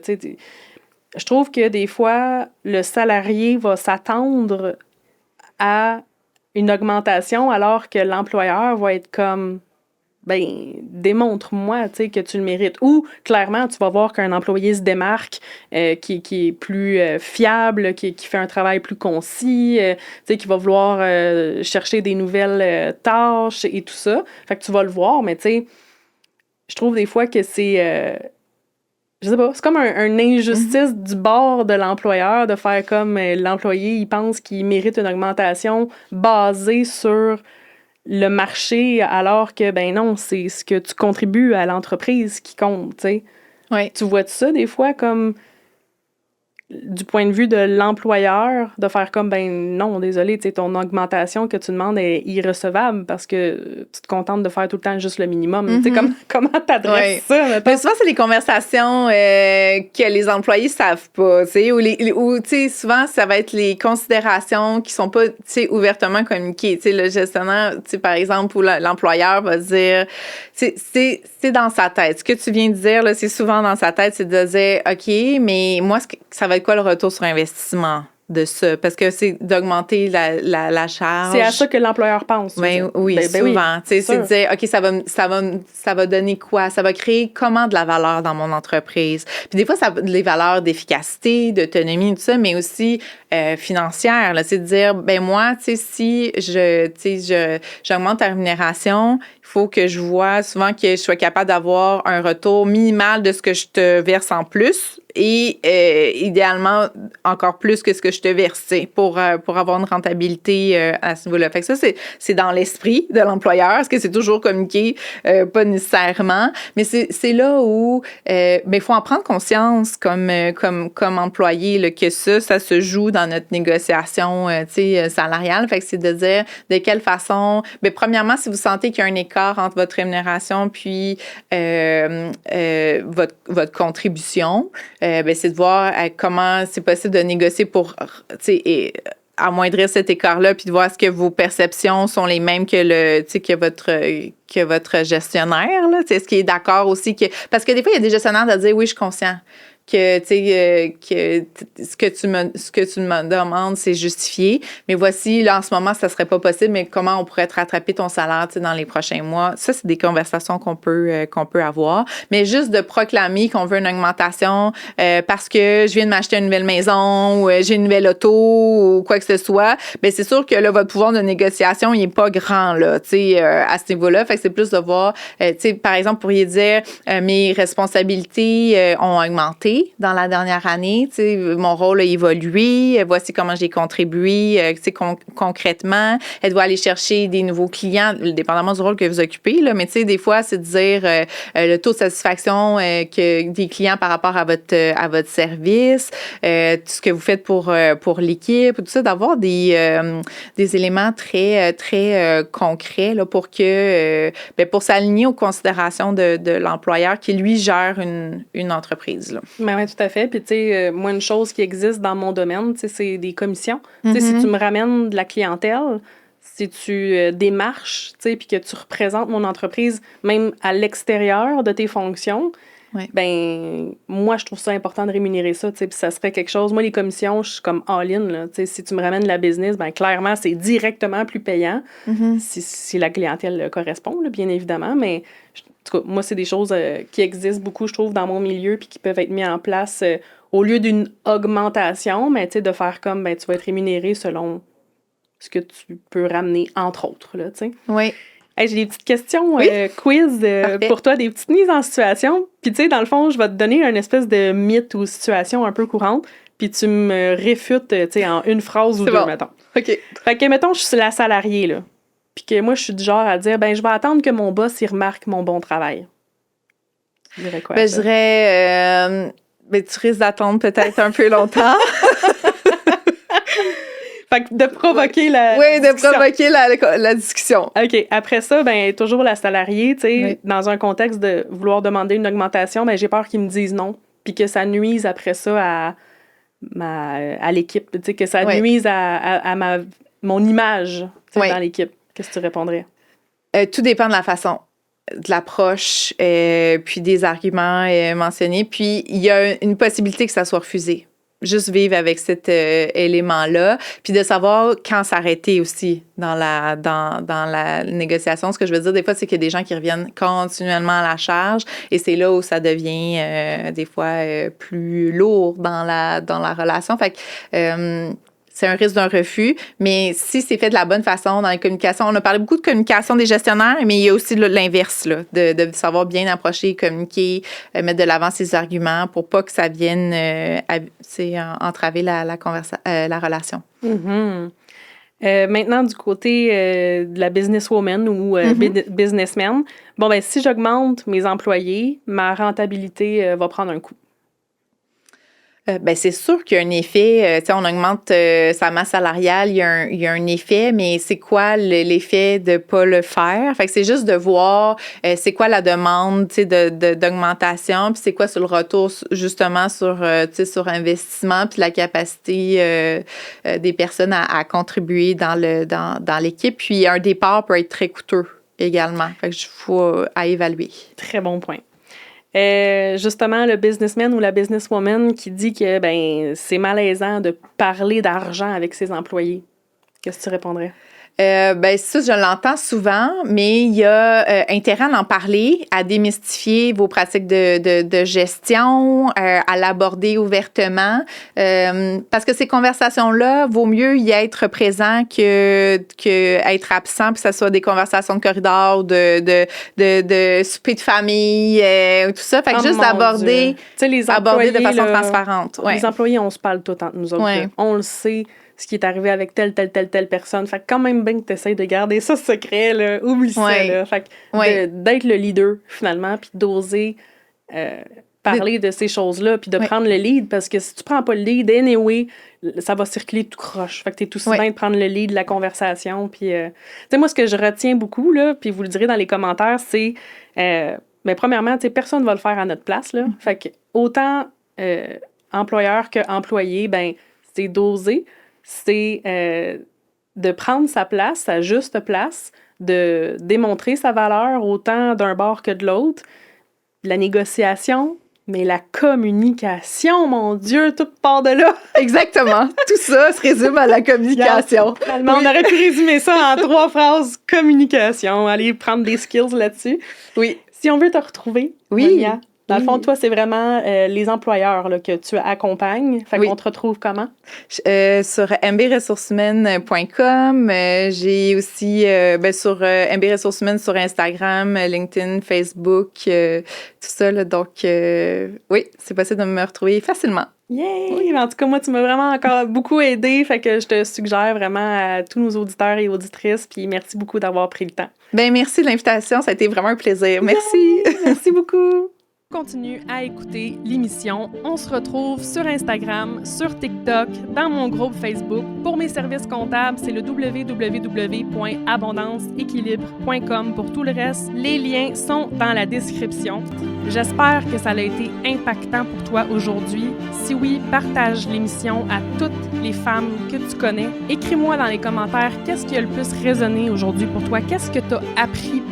Et on se revoit dans un prochain épisode.